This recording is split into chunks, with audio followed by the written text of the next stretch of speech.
My partner said my chronic pain was all in my head and demanded I prove it by hiking 10 miles. So I did, and he hated the outcome. The moment the search and rescue helicopter spotlight hit me, shivering and soaked to the bone on that narrow cliff ledge, I knew my relationship with Liam was over, but I didn't yet understand that my life was just about to begin.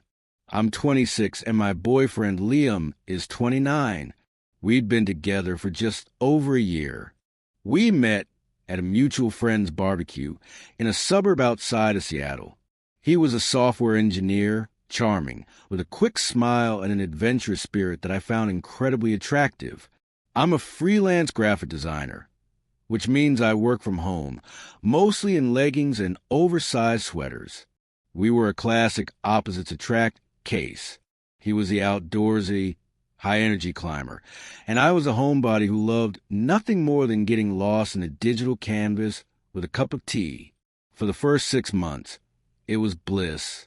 He'd tell me stories about his weekend hikes, and I'd show him my latest design projects. We complimented each other.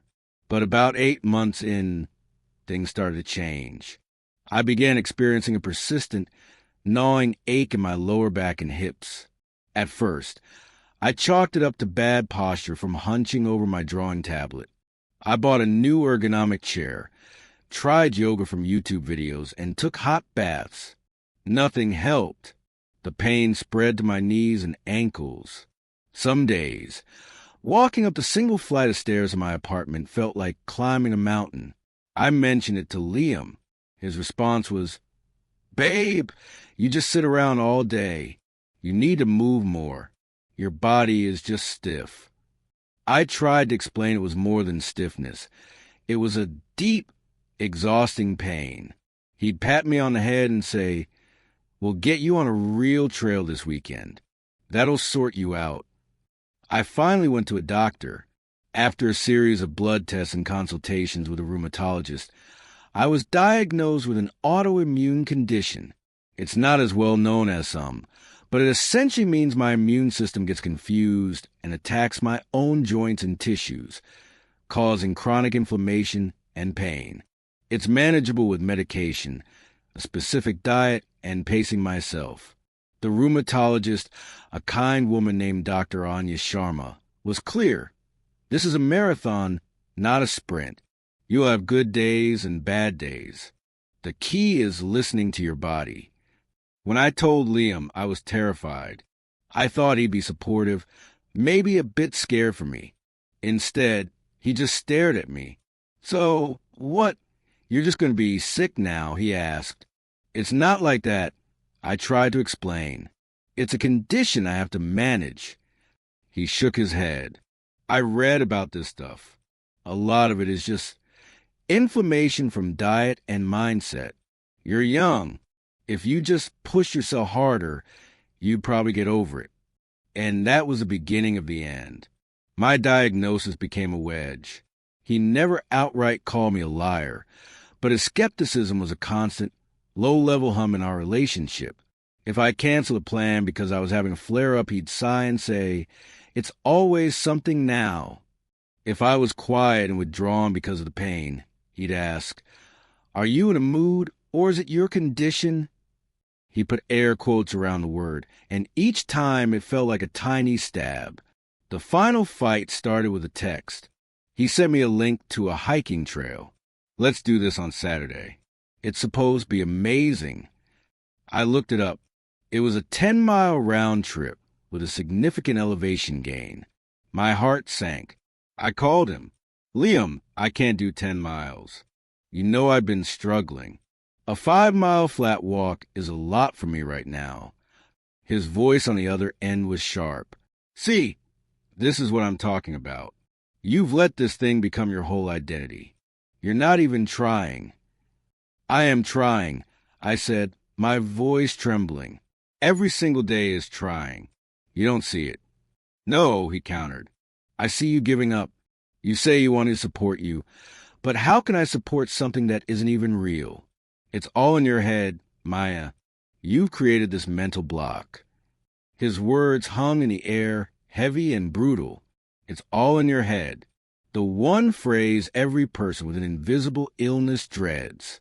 Something inside me snapped. It wasn't anger. Not yet. It was a cold, clear resolve. Okay, I said, my voice suddenly very steady. Okay, what? He asked, surprised. I'll do it. The hike. On Saturday. I'll prove it to you. He was quiet for a second, then laughed, a short, disbelieving sound. Really? You will? Yes, I said, but on one condition. If I do this, if I finish this hike, you have to promise to read the literature from my doctor. You have to come to an appointment with me and actually listen. And you have to stop with the all-in-your-head comments. You have to accept that this is real. Fine, he said, his voice dripping with a smug confidence that made my blood run cold. It's a deal. I'll pick you up at 7 a.m. For the next 3 days, I prepared. I didn't tell him I spent the time before the hike in a state of quiet terror. I stocked my backpack with more supplies than he'd think was necessary. My just-in-case bag, extra high-dose anti-inflammatories, 4 liters of water, high-energy protein bars, electrolyte packets, a fully charged portable phone battery, an emergency blanket, a headlamp, a whistle, and a basic first aid kit. I also texted my best friend, Lena, the details of the trail, my planned start time, and Liam's license plate number. If you don't hear from me by 8 p.m., call the park rangers, I wrote. She called me immediately, frantic. Maya, what are you doing? This is insane. I just told her, I have to make him see. And maybe I have to see something for myself, too. Saturday morning dawned gray and drizzly. Liam showed up in his high-end hiking gear, looking like a Patagonia catalog model. I was in my functional, but not fashionable, waterproof jacket and sturdy boots. He gave me a once-over. Ready for your reality check? He smirked. Let's go, I said, getting into his car. The first 2 miles were, okay. The terrain was gentle, a wide, well-maintained path through dense, misty forest. The rain was light, a soft drizzle that beaded on our jackets. Liam was in high spirits, pointing out ferns and moss. I focused on my breathing, on putting one foot in front of the other. I could feel a familiar twinge in my left hip, a warning sign. I ignored it, taking a sip of my electrolyte water. By mile 3, the trail started to climb. The gentle path gave way to rocky switchbacks. The rain intensified, turning the dirt into slick, treacherous mud. My hip was now a steady, throbbing ache. My knees were starting to burn. Liam was a few paces ahead, his pace unwavering. He turned back. You okay back there? We're making good time. I just nodded, not wanting to waste energy on words. Mile 4 was a blur of pain. It had spread from my hips and knees to my lower back, a deep, nauseating ache that radiated down my legs. Each step was a negotiation with my own body. Just one more step. Just one more. The rain was now a cold, relentless downpour, soaking through my supposedly waterproof jacket. I was shivering uncontrollably between the bursts of exertion. I stopped to put on my emergency blanket, a crinkly silver sheet, under my jacket to trap some heat. Liam stopped and stared. What are you doing? You look ridiculous. I'm cold, I managed to say through chattering teeth. He just shook his head and continued on. At mile 5, the halfway point to summit, I stopped. I couldn't go any further. The pain was a 10 out of 10. I was dizzy and my vision had a strange gray fuzz at the edges. I found a large boulder and sat down heavily, fumbling in my pack for my medication and another water. Liam appeared in front of me, his face a mask of frustration. What are you doing? We're not stopping now. We're at the best part. I can't, Liam, I whispered. I can't go any further. This is it. This is my limit. He looked at me, sitting there huddled and shivering in my crinkly blanket, and his face didn't soften with concern. It hardened with triumph. "There it is," he said, his voice cutting through the sound of the rain. "There's your limit. You see? It's a mental block. Your body is fine. Your mind just gave up. If you just push past this feeling, you'd be fine. It's all in your head, just like I said." He wasn't seeing me in pain.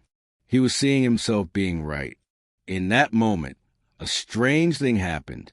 The emotional pain of his complete and utter lack of empathy was so sharp, so absolute, that it momentarily eclipsed the physical agony. A profound sense of clarity washed over me, colder than the rain soaking my clothes. He wasn't my partner. He was my judge. "Okay," I said, my voice quiet but firm. He paused, his brow furrowed. "Okay, what? Are you going to keep going?" "No," I said. "I'm not. I'm done. But not with the hike. I'm done with you." I pulled out my phone. 1 bar of signal. I opened my GPS and sent my coordinates to Lena with a text. "Can't continue. Sending location. Send help." Then I turned to Liam. "You should go. Finish your hike. I'll wait here." He looked at me, then at the trail ahead, then back at me. He was torn between his conquest of the summit and the suddenly very real situation in front of him. His ego won. "You're being dramatic," he said. "When I get to the top and back, you'll be sitting here waiting, and you'll realize how stupid this is." And with that, he turned and walked away, his figure quickly swallowed by the gray curtain of rain. I sat there for what felt like an eternity, but was probably only about 45 minutes. The cold was the worst part. It seeped into my bones. I used my emergency whistle, a pathetic sound against the vastness of the forest, but I kept doing it in bursts of 3. I heard the helicopter before I saw it. The sound of the rotors was the most beautiful, terrifying thing I'd ever heard. The spotlight found me, and I waved my silver blanket, a desperate, shimmering signal. The rescue was efficient and surreal. A ranger was lowered down.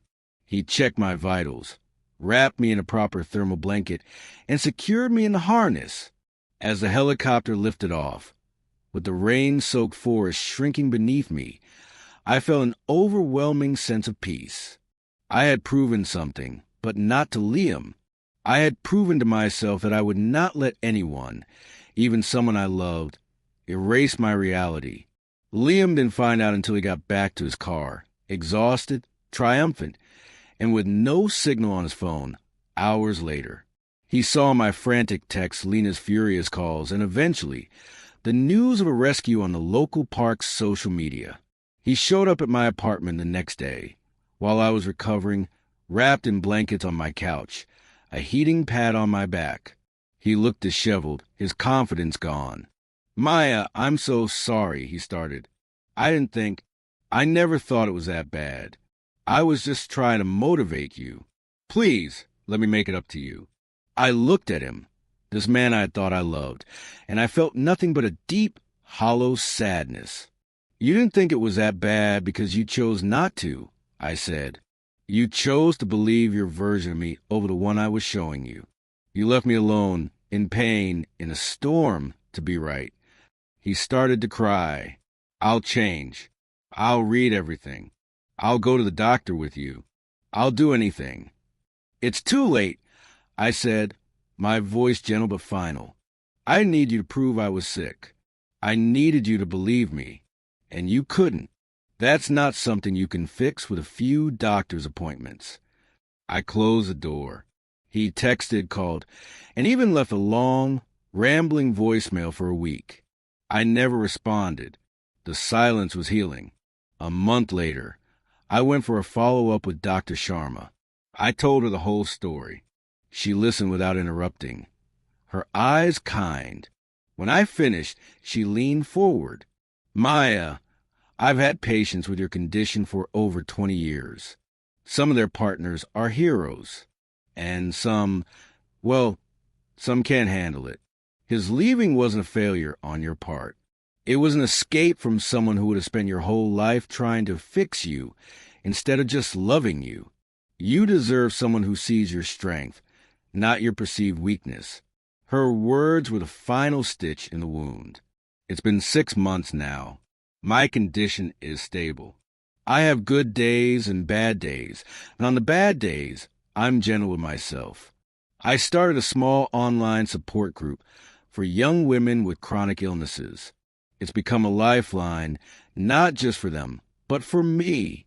I'm even dating again a quiet, kind librarian named James who brings me soup on my bad days without me having to ask and listens with genuine concern when I tell him I'm struggling. He never tells me it's all in my head. He just holds my hand and says, "Okay, what do you need right now?" Sometimes when the Seattle rain is beating against my window, I think of that moment on a mountain, alone and terrified under the helicopter's spotlight. And I realize it wasn't a rescue from a storm. It was a rescue from a life of being disbelieved, a rescue from a love that was conditional on me being someone I could never be.